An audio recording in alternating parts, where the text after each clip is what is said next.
اسرائیل نے ناظرین پہلی مرتبہ اپنی شکست کو خود تسلیم کر لیا ہے. ان کے فوجی عہدے چھوڑ رہے ہیں, ریزگنیشنز دے دیا. ان کے پارلیمنٹ کے اندر آوازیں اٹھنا شروع ہو چکی ہے. بڑی سنگین صورتحال ہے. غزہ کے لیے آوازیں اٹھ رہی ہیں. غزہ کے اندر ریزسٹنس جاری ہے. ایکسس آف ریزسٹنس دن بدن مضبوط ہوتا ہوا دکھائی دے رہا ہے. یمن کے حوثیوں کی جانب سے جو دھمکی دی گئی تھی, ہنگامی ملاقات بلائی گئی ہے. یو ایس کے اینٹونی بلنکن نے ملاقات کی ہے. کیا تفصیلات ہیں, کیا اپڈیٹس ہیں, سب آپ کو بتائیں گے اپنے آج کے اس پروگرام میں. آپ ایک نیوز ڈیجیٹل دیکھ رہے ہیں اور مجھے جواد یوسف کہتے ہیں. ناظرین, سب سے پہلے اگر اسرائیلی پارلیمنٹ کی بات کی جائے تو اسرائیل کے پارلیمنٹ میں آوازیں اٹھنا شروع ہو چکی ہیں. دھمکیاں دی جا رہی ہیں, آوازیں بلند ہو رہی ہیں, نعرے بلند ہو رہے ہیں اور ریزگنیشن کا مطالبہ کر رہے ہیں. اپنے عہدوں کو چھوڑنے کا مطالبہ کیا جا رہا ہے ان کے چیف آف آرمی سٹاف سے, ان کی پوری کابینہ سے, جو کہ حماس کے حملے کو مکمل طور پر روکنے میں ناکام ہو چکی ہے اور اپنی شکست کو تسلیم کر لیا. انہوں نے کہا ایک بہت بڑی ناکامی تھی, لہٰذا 7 اکتوبر کو جو حماس کی جانب سے حملہ کیا گیا تھا اس میں چیف آف آرمی سٹاف جو کہ اس کو روکنے میں برے طریقے سے ناکام ہو چکی ہیں. وہ کابینہ جو کہ نیتنیاہو کی شامل تھی اس میں بری طریقے سے ناکام ہوئی. ایک بہت بڑا جائنٹ فیلئر تھا. ناظرین, یہ ہم نہیں کہہ رہے, یہ خود اسرائیلی میڈیا, تاریخ میں پہلی مرتبہ ایسا ہوا ہے ناظرین کہ اسرائیلی میڈیا خود اس بات کو رپورٹ کر رہے. ان کی کابینہ کے ارکان خود استعفیٰ مانگ رہے ہیں ان کے چیف آف آرمی سٹاف سے, ان تمام تر کابینہ کے ارکان سے جو کہ حماس کے حملے کو روکنے میں مکمل طور پر ناکام ہو چکے ہیں. اور حماس کی جیت کہا جا رہا ہے اس حملے کو جو کہ 7 اکتوبر کے بعد سے جاری ہیں اب تک, جس میں اسرائیلی فورسز بہت بڑا اور بہت بھاری نقصان ادا کر رہی ہے اب تک. تو لہٰذا صہیونی میڈیا اس وقت اور صہیونی حکومت اس وقت خوف و ہراس کا شکار ہے, کیونکہ حماس کو جو جڑ سے اکھاڑنے کی بات کرتے تھے, ان کے خاتمے کی بات کرتے تھے, اب وہ اپنی شکست تسلیم کر رہے ہیں. حماس کو انہوں نے فتح یاب قرار دے دیا اور جائنٹ فیلئر. ان کی اپنی میڈیا, ان کے اپنے چینلز, ان کی اپنی کابینہ چیف آف آرمی سٹاف کو کہہ رہی ہے کہ جائنٹ فیلئرز اور ایک ایسی غلطی دیٹ ول نیور بی فارگیون. یہ ان کا اپنا میڈیا, ان کی اپنی کابینہ یہ بات الفاظ یہ ریکارڈ کر رہے, منظر عام پر لا رہے. پوری دنیا اس وقت دیکھ رہی ہے.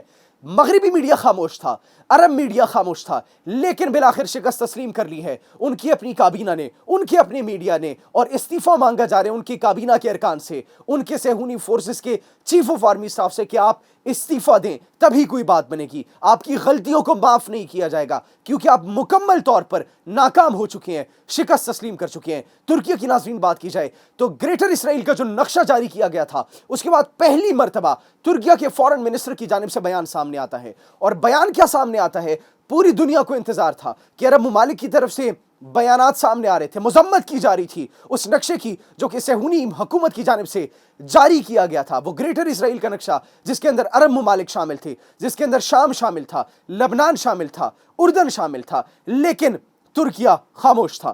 ترکیہ کی جانب سے بیان سامنے آیا, انہوں نے کہا کہ یہ خطے کے اندر کشیدگی اور خطے کے اندر یہ جو ان کی ایکسپینشن کا ایک خواب ہے, جو اسرائیل ایکسپینشن کا خواب دیکھ رہے ہیں, اسے صرف ہمیں خطرہ نہیں, ہم اکیلے نہیں ہیں کہ جو خطرہ برداشت کریں گے یا پھر ہمارے لیے خطرے کا باعث بنے گی.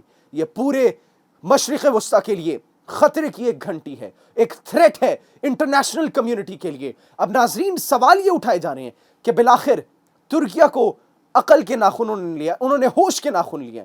ان کو کوئی عقل آئی ہے کہ پہلے وہ کردوں کے ساتھ لڑ رہے تھے, لیکن شام کو مکمل طور پر مفلوج کرنے میں, ان کی بشار الاسد کی حکومت کو کا خاتمہ کرنے میں جس طریقے سے ترکیہ کا کردار تھا وہ تو سامنے آ گیا. لیکن اس کے بعد جو اسرائیلی فورسز کی جانب سے مسلسل شام پر حملے کیے جا رہے تھے, ان کے ویپنز کو, ان کی ملٹری سائٹس کو تباہ کیا جا رہا تھا, ترکیہ خاموش تھا. اب جب انہوں نے یہ نقشہ جاری کیا اور ترک خود کرد فورسز کے ساتھ مقابلہ کر رہے جو کہ حمایت کر رہی ہیں امریکہ کی, جو کہ حمایت کرتی ہیں اسرائیل کی, اب ان کو اصل پتہ چلے کہ یار خطرہ یہ ہے, خطرے کی گھنٹی بج چکی ہے. لہٰذا یہ صرف ہمارے لیے خطرہ نہیں بلکہ پوری مشرق وسطیٰ کے لیے خطرہ ہے. اور پھر ان کا بیان دینا کہ ہمیں اس بارے میں سوچنا ہوگا. اب یہ تصور کیا جا رہا ہے کہ ترکیہ بھی اس کشیدگی کے اندر اپنا کردار بھرپور ادا کرنے کے لیے تیار ہو چکا ہے. دوسری جانب اگر یمن کے حوثیوں کی بات کی جائے ناظرین, تو یمن کے حوثیوں کی جانب سے سٹیٹمنٹ جاری کی گئی تھی, دھمکی دی گئی تھی کہ اسرائیل کے مفادات کے ساتھ جو ممالک جڑے ہیں وہ سنگین نتائج بھگتیں گے, اور جو نتائج ہوں گے ان کے ذمہ دار وہ تمام ممالک خود ہوں گے. پوری دنیا کو غزہ میں جو اسرائیلی مظالم کر رہی ہیں صہیونی فورسز، ان کو یہ دھمکی دی جاتی ہے۔ اس کے بعد فوراً سے اینٹونی بلنکن جو ہے ہنگامی ملاقات کرتے ہیں عمانی وزیر خارجہ سے۔ ایک ہنگامی ملاقات ٹھیک اس وقت پر ہوتی ہے جب یہ حوثیوں کی جانب سے دھمکیاں دی جاتی ہیں انٹرنیشنل کمیونٹی کو، غزہ میں جو نسل کشی کر رہے ہیں صہیونی فورسز، صہیونی حکومت ان کو۔ اب یہ ایسا لگ رہا ہے کہ ایکسس آف ریزسٹنس لوگ کہہ رہے ہیں کہ مضبوط ہوتا چلا جا رہا ہے، دن بدن مضبوط ہوتا چلا جا رہا ہے۔ ایران نے اپنا ایئر ڈیفنس سسٹم مزید مضبوط کر لیا، وہ اب کوئی بھی F-35 یا F-22 جو کہ ریڈار میں نہیں آ سکتا تھا، نہیں پکڑا جا سکتا تھا، اب اس کو بھی مار گرانے کی صلاحیت رکھتا ہے۔ دوسری جانب یمن کے حوثیوں کی جانب سے ریزسٹنس کرنا غزہ میں، ناظرین پھر اگر اس صورتحال کی بات کی جائے تو صدرن غزہ میں، غزہ کی شمالی پٹی میں یہ خود وہیں سے غزہ کے اندر سے راکٹس فائر کیے گئے ہیں سیٹلرز پر اور اس کے ساتھ ساتھ صہیونی فورسز پر۔ ان کے جو کراسنگ ایریا تھا ان کو نشانہ بنایا گیا، اور یہ خود صہیونی میڈیا اور اس کے ساتھ ساتھ بین الاقوامی میڈیا اس بات کو رپورٹ کر رہے ہیں۔ یمن کے حوثیوں کی جانب سے دھمکی جس نے اینٹونی بلنکن کو عمانی وزیر خارجہ کے ساتھ بیٹھنے پر مجبور کر دیا، اور پھر اس کے ساتھ ساتھ یہ بات کرنے پر مجبور کر دیا کہ غزہ کے اندر سیز فائر ہونا چاہیے، غزہ کے اندر جنگ بندی ہونی چاہیے، غزہ کے اندر یہ جتنی بھی کشیدگی ہے اس کو مل بیٹھ کر سالو کرنا چاہیے۔ اس سے آپ اندازہ لگا سکتے ہیں ناظرین کہ ایکسس آف ریزسٹنس دن بدن کس طریقے سے مضبوط ہوتا چلا جا رہا ہے، کس طریقے سے مزاحمت بڑھتی چلی جا رہی ہے۔ اور پھر اس کے ساتھ ساتھ یہ بھی بات کرنا کہ جتنے بھی یرغمالی ہیں ان کو آسانی سے، ان کو امن کے ذریعے، بات چیت کے ذریعے رہا کر دیا جائے۔